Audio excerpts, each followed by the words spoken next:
Hai guys, aku barusan pulang kantor. Serius belum ganti. Cuma aku pengen bikin konten ini. Disclaimer sebelumnya, aku sebenarnya tipe yang nggak suka show up full face kayak gini di depan kamera. Tapi I know that sometime mungkin personal branding one day itu kepake. Aku cuma mau berbagi informasi yang aku dapat hari ini. You know what? Yang lagi hits banget. Yes, market crash today. Jadi hari ini IHSG turun 8% sampai menyebabkan trading halt. Jadi trading halt ini memang diberlakukan oleh bursa ketika IHSG itu mencapai penurunan 8%. Biar apa? Biar investornya tenang dulu, nggak usah panik. Oke, salah satu penyebabnya, sebenarnya ada beberapa penyebab, cuma yang itu terlalu sensitif. Jadi saya cuma bahas satu aja yang maybe semua tahu. Jadi hari ini penurunan disebabkan oleh MSCI. MSCI itu apa? Itu adalah Morgan Stanley, misalnya cara gampangnya gini. Morgan Stanley MSCI ini adalah takaran buat para investor asing masuk ke sebuah emiten. Nah, MSCI ini bikin peraturan tentang free float. Nah, nanti kalau free floatnya apa, teman-teman bisa cek di Google ya, karena sebenarnya fokus aku bukan ke situ ya. Jadi fokus aku akan ke solusi, bukan solusi dari market crash hari ini, tapi adalah solusi bagaimana biar teman-teman bisa investasi dengan tenang. Jadi trading halt hari ini itu adalah suatu kejadian yang sebenarnya udah pernah terjadi di 2025 dan kembali membaik lagi. Sudah investasi di pasar modal, jadi tenang aja. Kalau misalnya teman-teman punya emiten yang bagus fundamentalnya, nanti juga balik lagi. Oke, jadi fokusnya adalah aku pingin kasih tahu teman-teman gimana kita biar berinvestasi di pasar modal tuh eh, tenang gitu, nggak usah terlalu yang takut gimana-gimana gitu. Jadi ini adalah rumus yang aku dapat pada saat sebenarnya sudah lama sih rumus ini. Rumus ini karena dari praktisi ya, dari maksudnya aku ini seorang praktisi investasi yang sudah 14 tahun dan aku nemu rumus ini. Aku kurang tahu kalau yang lain tahu atau enggak, tapi aku pengen sharing apa yang aku tahu. Oke. Jadi buat teman-teman biar lebih tenang investasi di pasar modal dan lebih bisa mengembangkan aset, I have some idea. Bukan ide sih sebenarnya sih, sebenarnya sudah terrealisasi deh. Jadi teman-teman dasarnya agar pondasinya kuat sebenarnya adalah teman-teman kerja keras dulu, kerja cerdas. Kenapa pondasinya harus kuat? Karena ini investasi adalah the next dari teman-teman sudah berpenghasilan, oke? Okay? Jadi kalau misalnya belum berpenghasilan, aku juga bingung gitu, mungkin privilege warisan or whatever is that. Jadi pertama adalah teman-teman kumpulin dulu punya uang dingin dulu minimal 3 digit.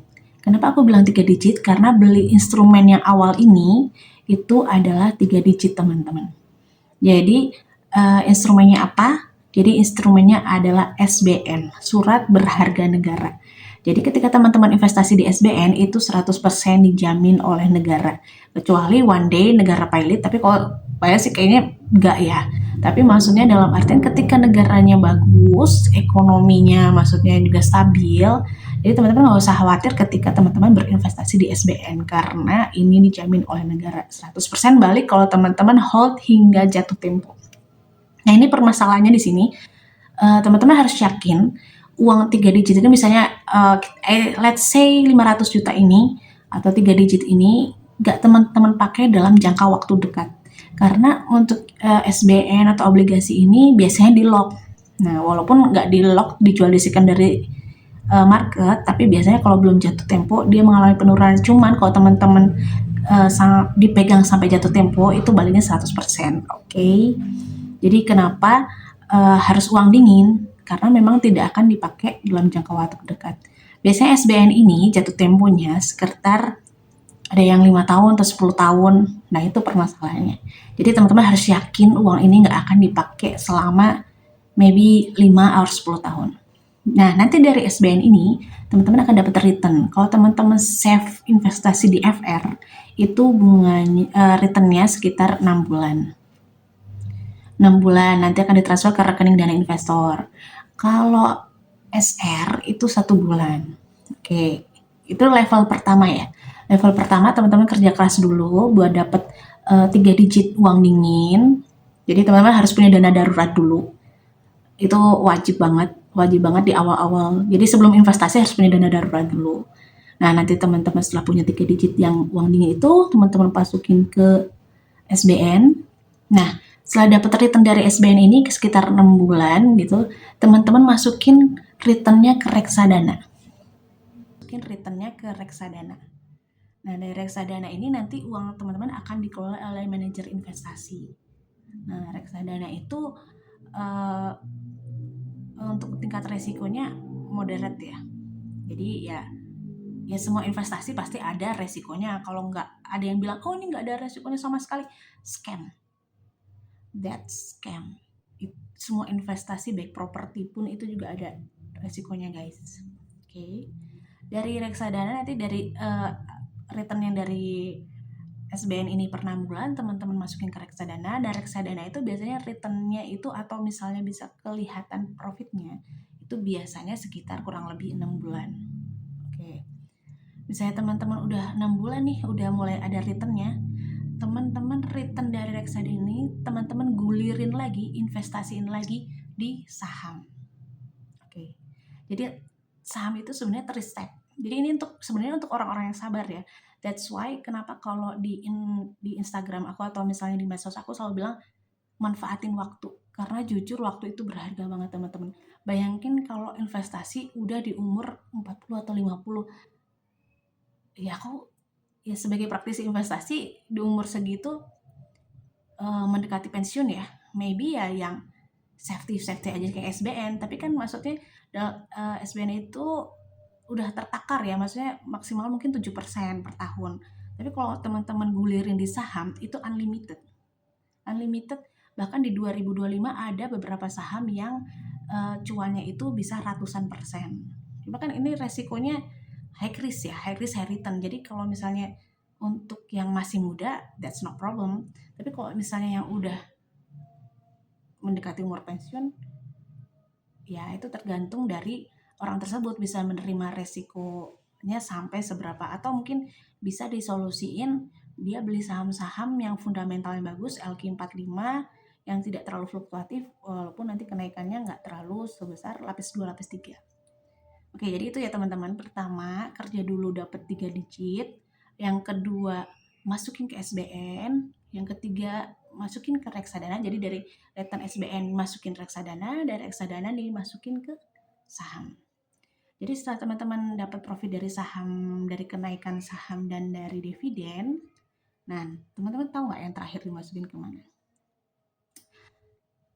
Sebenarnya ini kenapa tingkatannya dari yang minim resiko dulu baru ke yang high risk. Karena kalau terjadi one day terjadi apa-apa dengan yang ini, teman-teman tetap tenang karena ya modalnya masih ada, masih aman di situ, maksudnya modalnya masih terkumpul di situ. Jadi misalnya kan yang di sini cuma tinggal return yang dikumpul-kumpulin, yang di compound. Oke. Yang terakhir tadi dari saham itu, teman-teman bisa masukin ke properti atau kripto. Kalau teman-teman lebih suka properti, ya mangga silakan masukin ke properti. Atau misalnya teman-teman tipe yang nggak suka ribet, ya cuma tinggal klik aja. Nah itu bisa masuk kripto. Cuma kripto ini juga lebih high risk daripada saham. Kalau saham kan teman-teman bisa lihat perusahaannya, bisa pegang walaupun turun teman-teman. Misalnya saham BCA nih turun atau BNI turun, teman-teman masih yakin nih karena kantornya pun masih ada. Atau teman-teman bisa datang ke kantornya, masih bisa pakai jasanya, atau misalnya Indofood harga sahamnya turun. Tapi teman-teman masih makan mie, ya one day juga nanti bisa balik lagi. Nah, kenapa properti ini aku taruh terakhir? Karena menurut aku properti itu modalnya nggak bisa 100.000, 200.000 teman-teman. Itu properti sekarang, apalagi di Bandung, itu minimal 1M. Oke.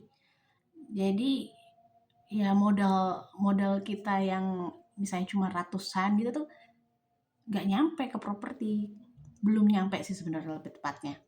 Jadi pertama itu untuk ngurus sertifikatnya aja tuh udah expensive ya, sertifikat, terus habis itu modal di depan beli tanahnya, beli bangun rumahnya, lah one day misalnya teman-teman, udah disewain aja. BEP-nya lama teman-teman, karena ternyata untuk misalnya teman-teman yang bangun kontrakan, itu per bulan minimal adalah masuk 1% dari modal. Jadi kalau misalnya bikin kontrakan nih kos-kosan, tapi tiap bulan feedbacknya atau pemasukan yang kurang dari 1%,